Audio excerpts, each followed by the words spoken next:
Բարեկամներ, ողջույն արևաշող Թբիլիսիից։ Այսօր ուզում եմ ձեզ ներկայացնել Թբիլիսիում գտնվող այս գեղեցիկ, շատ բովանդակալից պատմության հուշարձանի պատմությունը։ Հուշարձանն այս կառուցվել է 1985 թվականին ճարտարապետ Զուրաբ Ծերեթելիի կողմից, որը սակայն ինչ-ինչ հանգամանքներում խնդիրներ ունենալով այդ ժամանակների վերացական կառավարության հետ խռովում եւ հեռանում է Մոսկվա եւ այժմ 90-ից տարիքում ապրում է այնտեղ եւ ասում են, որ հուշարձանը անավարտ է մնացել։ Հետաքրքիր թեմատիկ առումով հուշարձան է, բաղկացած 16 հենասյուներից, որոնցից 4-ը գտնվում են մեջտեղում եւ խորհրդանշում են Վրաստանի պատմության 4 կարևորագույն իրադարձությունները։ Բարեկամներ, մենք արևելյան հատվածի, ուրեմն պատի մոտ ենք, հենասյուների մոտ ենք եւ թեմատիկ առումով բացատրեմ, մեկնաբանեմ հուշարձանի ճարտարապետական ոճը։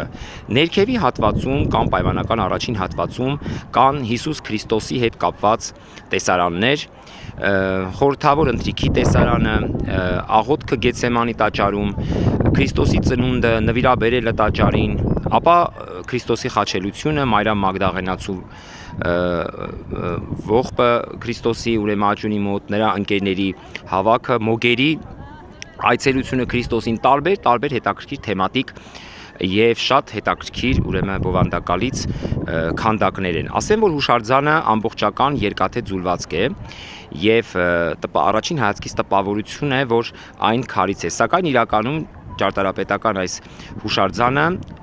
երկաթյա համաձուլվածքի տեսք ունի։ Երկրորդ հատվածում պայմանական հուշարձանի Վրաստանի պատմության մեջ նրանց արքաների ուրեմն թողած այն արքաները, որոնք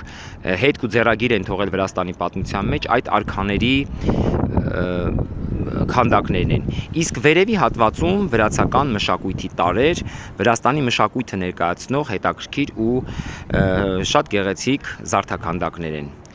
Այսքանը հուշարձանի մասին, բարեկամներ, ասեմ, որ նաև վրացիները պայմանականորեն այս հուշարձանը համարում են վրացական Stonehenge, որովհետև այն իրոք